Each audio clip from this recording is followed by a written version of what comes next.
Bismillahirrahmanirrahim. Alhamdulillahilladzi hadana lihadza wa ma kunna linahtadiya laula an hadanallah. Walhamdulillahilladzi yuqallibul laila wan nahar. Alhamdulillahilladzi sakhara asy-syamsa wal qamar ila ajalin musamma. Alhamdulillahilladzi ahyana min ami wulidna fihi ila hadzal am 2021 al-miladi. Alhamdulillahi rabbil alamin al-qail fi kitabihil mubin wal 'asr innal insana lafi khusr illa alladhina amanu wa 'amilus salihati wa tawassaw bil haqqi wa tawassaw bis sabr. Alhamdulillahilladzi arsala rasulahu alladzi asbaha rasulan wa nabiyyan lil ummatil islamiyah wa 'allamaha dinan qayyiman ila yaumiddin. Wassalatu wassalamu ala sayyidina Muhammad wa ala alihi wa sahbihi ajma'in. Amma ba'du. Assalamu alaikum warahmatullahi wabarakatuh. Saudara-saudara dan saudari-saudari kaum muslimin sekalian, pertama sekali saya sampaikan salam sejahtera, salam muhibbah daripada Masjid Al-Muhajirin, Tua Payuh, Singapura. Salam dari Yang Mulia Pengerusi, setiausahanya dan anggota-anggota pentadbirnya, juga daripada pegawai-pegawai, imam-imam dan sekalian petugas-petugas dan para sukarelawan. Assalamualaikum warahmatullahi wabarakatuh. Tuan-tuan dan puan-puan sekalian, teruskanlah kehidupan ini dengan bertakwa kepada Allah, yang mana Allah Ta'ala telah mengeluarkan manusia dari tiada kepada ada. Allah lah yang mencipta alam semesta dari sekecil-kecil makhluk hingga sebesar-besarnya. Segala yang kita lihat adalah ciptaannya semata-mata. Segala nikmat untuk kehidupan kita datang darinya sahaja. Oleh itu kita wajib mentaati dan mempercayai sepenuhnya kepadanya dan menjauhi segala larangannya. Saudara-saudari, bumi kita ini atau dunia kita sentiasa bergerak ke hadapan, seperti keadaan kita sendiri juga berganti-ganti bergerak mengikut pergerakan kehendak kita. Apakah kita mampu berhenti dari bergerak? Apakah bumi mampu berhenti dari bergerak? Terang sekali jawapannya ialah tidak. Kita dan dunia ini semuanya lemah. Manusia dan segala makhluk adalah lemah. Tuhan telah mengatakan atau berfirman, khuliqal insanu dha'ifa. Manusia itu dicipta dalam keadaan yang lemah. Kalau manusia dijadikan lemah, bumi dan alam semesta ini, yaitu sebahagian dari manusia, atau manusia sebahagian daripada alam ini, justru juga ia lemah. Ya, bumi yang lemah seperti manusia terpaksa meninggalkan hari demi hari sebagaimana meninggalkan tahun yang lalu ke tahun berikutnya, yaitu daripada tahun 2020 hingga ke 2021 Masihi. Begitulah juga seisi alam ini, yang terdiri dari cakrawala-cakrawala, matahari, bulan, bintang-bintang, semuanya bergerak melangkah ke hadapan, sehinggalah kesemuanya menyempurnakan langkahnya. Barulah waktu itu, artinya sampai ajalnya, mereka terhenti, yang mana ia mati seperti manusia yang pasti akan mati.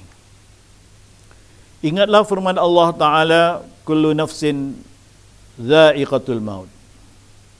Setiap yang bernyawa atau jiwa itu merasai maut. Manusia ada mempunyai nyawa. Bumi dan matahari, bulan dan cakrawala-cakrawala, bintang-bintang juga ada nyawa. Sebab itulah semuanya bergerak. Oleh itu semuanya akan mati. Anda harus sedar bahawa Anda akan mati, dunia ini juga akan mati. Oleh itu Anda harus bersyukur kerana ajal Anda belum sampai ke situ. Nabi kita mengingatkan,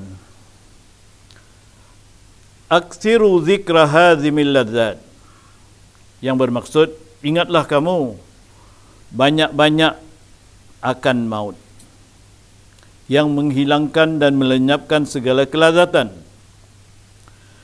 Kita mestilah mengingat bahawasanya kita mengingat juga kepada mereka yang telah sampai ajalnya, yang dikatakan berada dalam alam kubur atau alam barzakh. Mereka yang telah meninggalkan dunia dan segala kenikmatan kelazatannya. Jadi mengingati maut ini supaya kita sedar bahawa semua kita menuju ke sana, ke alam barzakh, alam luar di dunia kita. Kita akan tinggalkan semuanya kecuali kebaikan dan kebaktian yang kita tanamkan di dunia ini. Oleh itu kita wajib melakukan apa saja yang boleh memberi faedah kepada orang lain. Itulah yang sebenar-benarnya satu azam yang kita pupuk apabila kita melangkah kepada satu hari yang lain. Diibaratkan ketika kita tidur, kita berfikir ataupun kita mendapat ilham, kemudian bila bangun kita terus meletakkan keazaman untuk bekerja di hari berikutnya. Hakikat yang ada ialah semua makhluk termasuk manusia ini ingin mendapat umur yang panjang. Hatta binatang-binatang pun kalau kita kejar, dia akan lari kerana dia pun binatang juga tidak mau mati. Firman Allah Ta'ala, yawaddu ahaduhum law yu'ammaru alfasanah. Seorang daripada kamu itu ingin sekali seandainya ia dipanjangkan umurnya sampai ke 1000 tahun. Yaitu setiap makhluk ingin mengelakkan maut. Setiap mereka tahu bahawasanya maut itu akan datang, sama ada secara tabi'i atau dengan penyakit, atau dibunuh oleh haiwan yang lebih kuat, seperti manusia membunuh haiwan-haiwan yang menjadi makanan mereka. Kita sendiri saksikan di pasar-pasar berapa ribu atau juta haiwan-haiwan yang dilahap dan dimakan oleh manusia. Justru anda yang hidup wajib bersyukur kerana anda selamat dari maut atau masih diberi peluang untuk memanjangkan kehidupan anda. Selamat dari penyakit, selamat dari kemalangan yang membunuh, dan selamat dari dibunuh oleh haiwan-haiwan buas dan manusia, dan juga dibunuh oleh manusia yang menjadi musuh-musuh manusia lain. Nah, sewajibnya kita menyambut tahun baru dengan azam banyak bersyukur dan banyak bersabar. Iaitu kita syukur atas hajat-hajat yang dapat kita capai. Seperti hajat makan, minum, tempat tinggal, bersahabat dan lain-lain. Seperti hajat kita dapat membersihkan diri kita dari najis setiap hari, membersihkan kita daripada najis seperti air kecil atau air besar. Semuanya itu wajib kita bersyukur. Berazamlah tuan-tuan untuk mensyukuri semua nikmat-nikmat yang anda dapat, iaitu dapat kesihatan, kegembiraan, kebahagiaan, kekuatan hati dan lain-lain. Kemudian azam yang kedua ialah bersabar, iaitu apabila apa yang dihajati itu tercapai atau berhadapan dengan cubaan atau bala, maka wajib anda bersabar. Tiada manusia yang mencapai semua yang dicintainya, yang diinginkannya. Oleh itu dia wajib bersabar apabila gagal, apabila sakit, apabila kecewa dan sebagainya. Kerana sabar itu merupakan satu kejayaan. Itulah keistimewaan manusia dibandingkan dengan haiwan lain. Manusia ada sifat kesabaran ini yang mana menunjukkan kejayaannya. Kerana dengan kesabaran dia akan berfikir untuk mengatasi apa kesulitan yang dia hadapi. Kerana manusia berjaya, kerana ia dapat mengalahkan bahaya yang mengejarnya. Begitulah keuntungan bersabar. Sebab itu kita tahun ini harus lebih banyak bersabar dan bersyukur, yang mana kita sedang dikelilingi oleh bahaya-bahaya yang kita tidak nampak dan kita tidak lihat bila datangnya, bagaimana datangnya, dan bagaimana pula kita dapat melawannya. Jadi apa yang kita harus buat ialah kita bersabar. Bersabar kerana kita telah tersekat segala-galanya. Kita terpaksa menggunakan penutup ataupun mask apabila kita keluar. Kita terpaksa beratur apabila masuk ke pasar-pasar dengan jarak yang sekurang-kurangnya 1 meter. Kita terpaksa pergi ke masjid atau ingin ke masjid dengan kita menempah atau book lebih dahulu melalui internet, barulah kita dapat masuk ke masjid.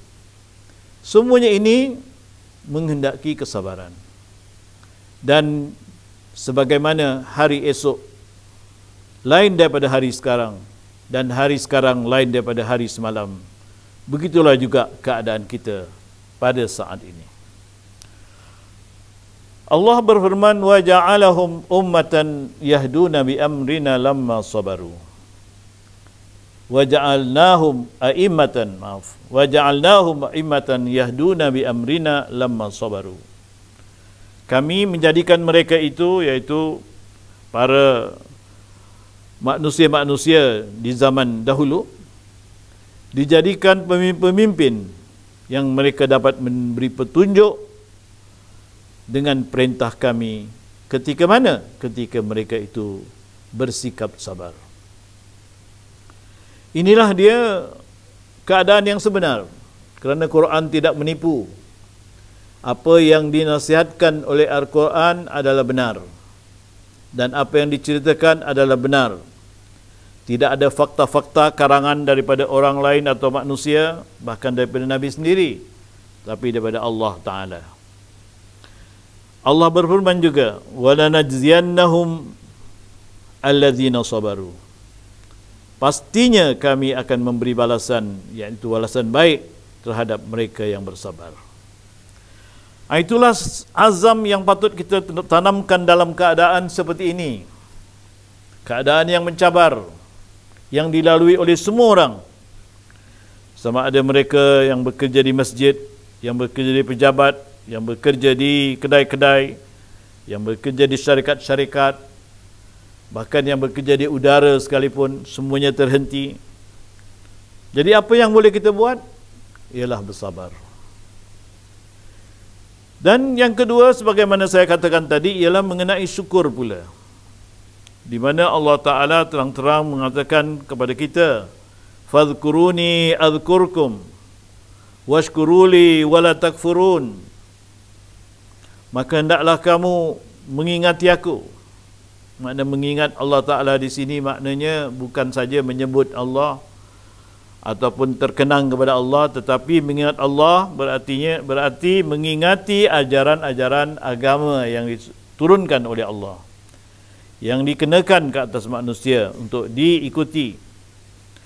Jadi kalau kita ingati Allah dengan menjalankan segala apa yang diperintah, mengikut agama atau ajaran agama Allah, Allah Ta'ala akan mengingati kamu. Kemudian diikuti pula dengan washkuruli wala takfurun.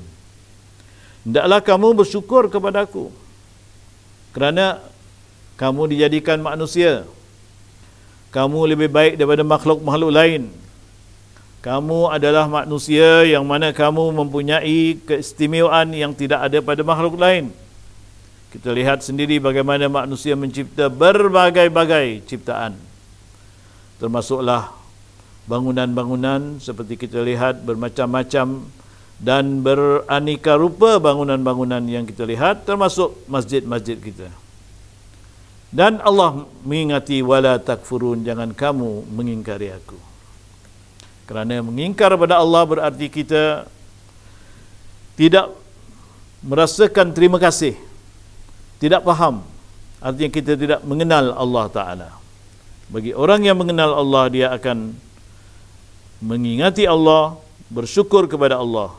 Itulah dia orang yang benar-benar mengingati Allah. Rasulullah sallallahu alaihi wasallam pernah bersabda, "At-ta'imus syakir bimanzilati as-sa'imis sabir." Seorang yang mendapat makanan, lalu makanan tadi ia bersyukur dengan makanan yang didapatinya. Alhamdulillah, kalau di negeri kita ni, kita beruntung hidup di bandar. Di negara yang boleh katakan 90% berupa bandar, yang mana segala keperluan kita ada, kita dapat makan. Maka kalau sekiranya kita ini berada dalam keadaan demikian dengan bersyukur, maka keadaan kita samalah juga orang yang berpuasa lagi sabar. Kerana orang yang berpuasa tadi, dia terus tidak makan sehingga daripada matahari ataupun daripada terbit matahari, daripada habis fajar sehingga terbenamnya matahari. Di dalam keadaan itu dia mesti sabar. Sabar, walaupun kita tahu sebagian besar daripada kita bila nak sampai berbuka hilang sabar. Kerana apa? Kerana sudah terfikir bagaimana lazatnya makanan. Kerana makanan yang lazat ini ialah makanan yang dirasai oleh orang yang lapar. Orang yang kenyang macam mana sedap makanannya pun tidak akan rasa nikmat. Tapi orang yang lapar, dia akan merasa nikmat apa saja yang dia dapat makan. Itulah sebabnya dulu-dulu masa saya kecil-kecil dulu ada bacaan mutalaah. Dalam mutalaah tadi menerangkan tukang masak yang termahir sekali. Amharul at-tabakh. Jadi yang termahir sekali tukang masak siapa? Bukan manusia, tetapi kelaparan. Jadi bila ada kelaparan, kita makan, maka itulah yang paling enak dan kita akui tukang masaknya juga sedap. Jadi kerana kita lapar, tak ada makanan lain lah umpamanya, tak ada pilihan, dan kita sedang lapar, itulah lapar itu adalah tukang masak yang paling mahir. Jadi begitulah azam yang kita wajib menanamkan dalam diri kita pada tahun ini, supaya kita bersabar dan bersyukur. Jadi kerana kedua-dua sifat ini adalah sebagai sifat yang utama, iaitu wajib kita berazam sempena tahun baru 2021. Jangan kenangkan lagi apa yang telah berlaku, apa yang telah berlalu pada tahun 2020. Kerana ia suatu perkara yang berlalu dan tidak akan kembali lagi. Selain itu, wajib kita berazam dengan sifat-sifat mahmudah. Jadi dalam keadaan seperti sekarang ini, kita banyak belajar bagaimana Allah Ta'ala boleh mengubah sesuatu itu sekelip mata, sebagaimana diubahnya, bagaimana bezanya tahun 2018 dengan 2020. Suatu perkara yang tidak dijangka oleh semua orang, semua manusia. Kerana itu, maka kita juga haruslah berubah. Kalau sekiranya tahun yang lalu dan sebelum ini kita masih lagi memakai sifat-sifat yang buruk, maka hendaklah kita berazam pada tahun ini pula kita tukar baju kita dengan sifat-sifat yang mahmudah, sifat-sifat yang terpuji, bukan sifat-sifat yang terkeji atau yang buruk, iaitu mazmumah. Apa itu sifat-sifat mahmudah? Di antaranya ialah sifat ikhlas. Apa saja pekerjaan yang kita lakukan, amal ibadat yang kita buat, hendaklah dilakukan dengan ikhlas. Ikhlas tidak perlu ditunjukkan ataupun dikata-katakan ataupun diterangkan dengan mulut, tapi ikhlas ialah terbit daripada hati. Sebagaimana sembahyang kita harus ikhlas, berpuasa ikhlas, dan begitulah bersedekah dengan ikhlas. Yang kedua di antara sifat mahmudah ialah zuhud. Zuhud artinya kita jangan terpengaruh dengan keduniaan. Kerana keduniaan itu akan hancur dan akan binasa. Hendaklah kita kejar ke akhirat atau memikirkan hidup di akhirat. Sebab itu pernah Rasulullah SAW bersabda, al-aisyu aishul akhirah. Kehidupan itu ialah kehidupan akhirat. Kerana di akhirat orang semua tidak akan mati. Semuanya tidak akan mati, terus hidup. Sama ada hidup dapat nikmat atau hidup terseksa. Sedangkan di dunia semuanya akan mati. Semuanya akan habis.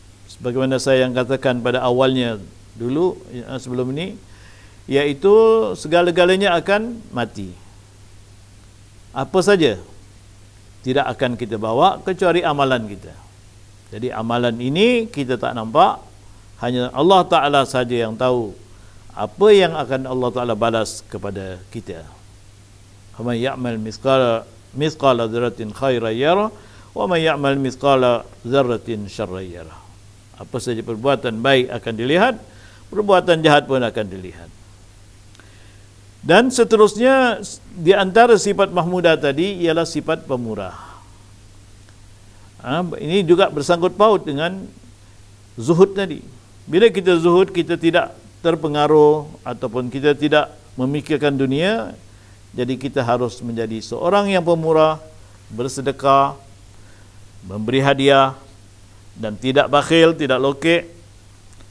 Bahkan kita menjadi orang yang pemurah, sama ada pada kawan-kawan. Dan mulakan pemurah tadi ialah kat rumah. Artinya pemurah kepada isteri, pemurah kepada suami. Kalau suaminya tak bekerja, isteri yang bekerja, jadi isteri haruslah menjadi pemurah kepada suaminya. Dan begitulah pemurah kepada anak-anak, jangan bakhil-bakhil. Kerana apa? Kerana apa yang kita belanjakan itu ialah di dunia. Kita teringat pernah sekali ayat hadis Rasulullah SAW yang bermaksud, rezeki kamu ialah yang kamu makan, yang kamu pakai, atau yang kamu belanjakan. Itulah rezeki kamu. Artinya kalau kita makan, kita dapatlah faedah makanan itu. Kalau kita pakai, maka pakaian itu memberi kita faedah, sama ada nampak cantik pakaian kita, menutup kulit dan menutup badan kita, ataupun terselamat daripada panas, daripada hujan dan sebagainya kerana pakaian. Dan berbelanja tadi ialah makna apa yang dibelanjakan tadi memberi faedah sama ada pada diri atau pada orang lain. Tapi kalau kita simpan saja, kita simpan duit atau simpan harta, tidak makan, kita tak pakai, kita tak belanjakan, artinya belum jadi rezeki kita. Boleh jadi kita dapat atau tidak dapat. Boleh jadi ia hilang atau dicuri atau dirompak. Itulah sebabnya perlu ada sifat pemurah. Jadi juga kita wajib berazam menambah ibadat-ibadat. Artinya kita tambah ibadat-ibadat tadi bukan saja setakat yang wajib. Kalau diwajibkan 5 waktu sebagai sembahyang fardu, kita tambah yang sunat-sunat. Pelajari. Saya dulu pun pada sebelum masih jahil-jahil, bukan jahil lah, tapi maknanya masih lagi kata orang tu ingin muda dan sebagainya, masih muda lah. Jadi malas juga nak sembahyang-sembahyang sunat ni. Jadi bila tersedar bahawasanya kita tidak sepatutnya begitu, sepatutnya kita nak menyembahkan pada Allah Ta'ala sesuatu yang lebih baik, lebih cantik, maka hendaklah ditambah dengan sunnah-sunnah, iaitu sunnah-sunnah qabliyah, ba'diyah, sunat, sembahyang isyraq, sembahyang duha dan sembahyang witir, hendaklah diamalkan. Dan begitu juga sunat-sunat puasa, iaitu puasa Senin Khamis, itu sekurang-kurangnya, atau puasa hari terang, iaitu 13, 14, 15 setiap bulan. Itu semua adalah sunat-sunat yang mencantikkan amalan kita, walaupun tidak wajib. Begitulah juga sembahyang malam dan sedekah-sedekah. Seperti mana Rasulullah mengatakan, yang maksudnya setiap hamba-hamba yang telah mengerjakan segala sunat-sunat itu, maka ia akan mendapat satu ganjaran yang baiklah, maknanya maksudnya, yang mana sehingga kan tangannya ialah Allah Ta'ala yang menepis ataupun yang menggunakan, kakinya ialah jalanan Allah Ta'ala, dan begitulah anggotanya. Maksudnya maknanya bukanlah dia menjadi Tuhan atau Tuhan, dia menjadi sehingga sebagai manusia macam Allah Ta'ala. Na'udzubillah, itu salah. Tapi maksudnya dia tidak akan melakukan apa saja yang dilarang oleh Allah Ta'ala, kerana dia tahu segala kakinya, tangannya, mukanya, matanya dan segala telinganya juga adalah ia gunakan dengan sesuatu yang diredai oleh Allah Subhanahu wa Ta'ala. Maksudnya semuanya dengan kehendak Allah yang diperintahkan, yang diredai. Kerana semua perkara ni, akidah kita ialah sama ada yang baik atau jahat, itu adalah kehendak Allah Ta'ala. Tapi kalau tuan-tuan memikir yang baik, Allah Ta'ala yang jahat, kita tidak. Sebenarnya Allah Ta'ala punya, cuma kerana pada Allah Ta'ala tidak ada baik, tidak ada jahat. Tidak ada baik dan tidak ada tak baik. Pada Allah Ta'ala, bagi Allah Ta'ala sama saja, kerana dia Tuhan. Macamlah kita misalan, misalan kita merasa sakit apabila luka dan sebagainya, kita mekik, dengar suara kita, atau orang tumbuk kita, pukul kita, kita memekik kerana kesakitan. Cuba kita umpamanya lihat seekor semut yang kecil, kita patahkan kaki dia, kita dengar tak suara dia? Tak dengar. Jadi adakah itu satu perkara dia tidak memekik? Tak mungkin, kerana dia hidup. Jadi benda yang hidup dia akan memekik juga, macam orang kesakitan. Misalnya ikan-ikan yang mati di pasar-pasar, bila kita bunuh ataupun pancing atau matikan, pada ikan itu apa yang kita buat tak baik pada ikan itu. Tapi pada kita, kerana Tuhan halalkan pada kita, kerana itu makanan kita, baik. Sebab itulah kadang-kadang kita nampak, ada orang nampak kadang-kadang seekor ular sawa sedang menelan anjing katakan. Orang rasa kesian, takut anjing tu padahal anjing tu adalah rezeki ular tu. Dia kerana ular tu nak makan, dia kelaparan dan dia terpaksa menelan anjing tadi. Bahkan ada manusia ditelan oleh ular sawa, buaya juga. Jadi benda yang kita rasa benda tu tak baik, tapi bagi ular tu benda tu baik. Jadi semuanya makhluk Allah Taala. Jadi kita haruslah jaga akidah kita ni, jangan kita cakap yang baik, Tuhan yang tak baik saya buat. Itu adalah salah sebenarnya dari segi akidah. Kerana apa? Kerana seolah-olahnya kita menyekutukan Allah Ta'ala. Jadi itulah dia azam yang saya ringkaskan tadi, ialah dengan sabar dan bersyukur di tahun ini dan tahun-tahun yang akan datang.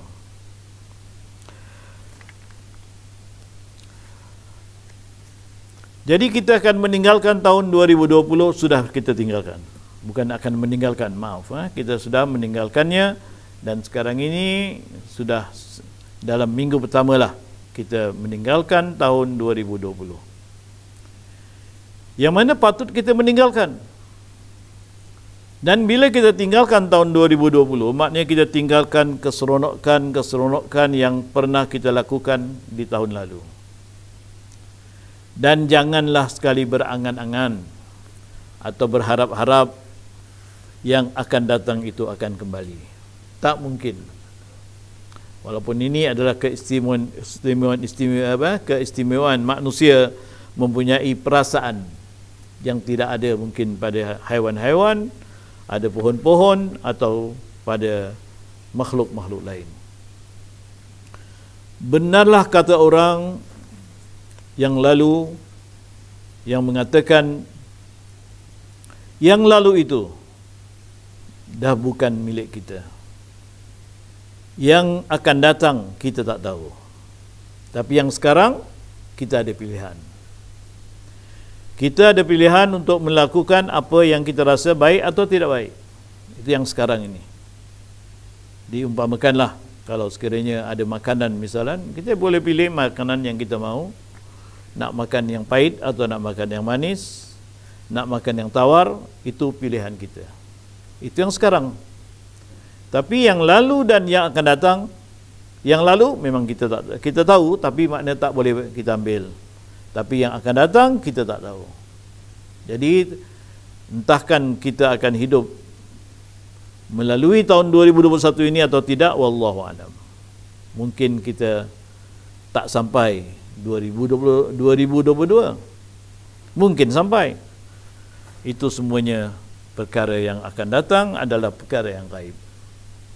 Itulah sebabnya Allah Ta'ala mengatakan di antara orang-orang yang beriman atau yang bertakwa itu yu'minuna bil ghaib. Mereka beriman, percaya pada yang gaib. Kita percaya kerana itu adalah satu perkara yang kita tidak tahu.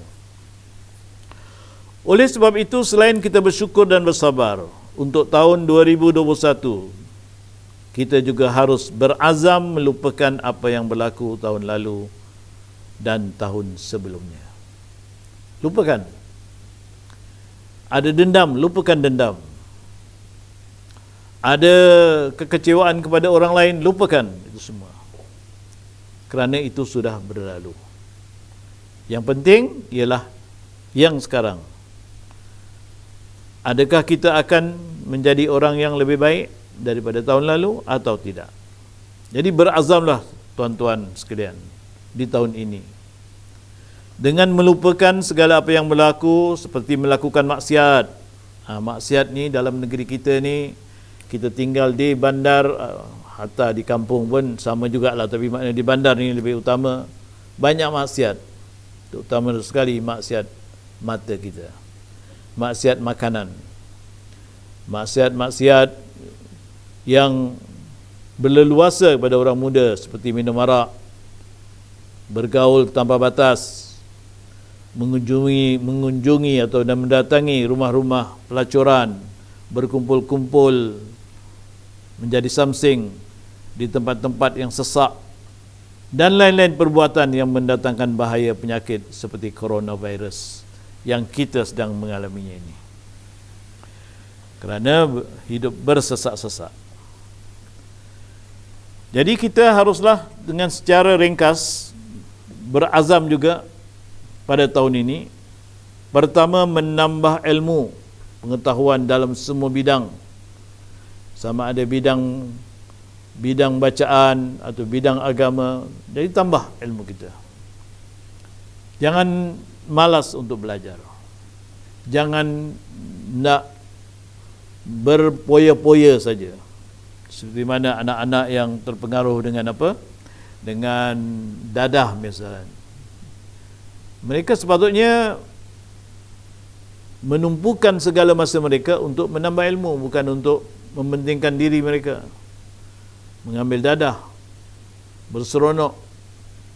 Kerana kalaulah saya katakan mengikut mereka, akan berkumpul dengan mereka, mungkin berjam-jam bersama, dengan apa? Dengan mabuk-mabuk dan sebagainya. Mungkin satu hari tak hilang mabuk tadi.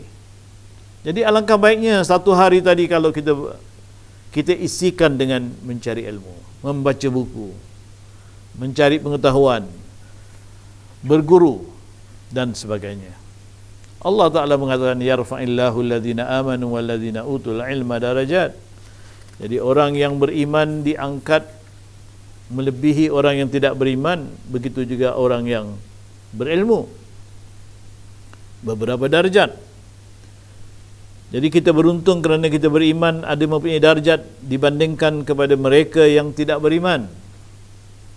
Dan berapa untungnya bagi orang yang berilmu, yang berlulusan universiti, lulusan institusi tinggi dan sebagainya, dibandingkan kepada mereka yang tidak belajar dan tidak ada ilmu.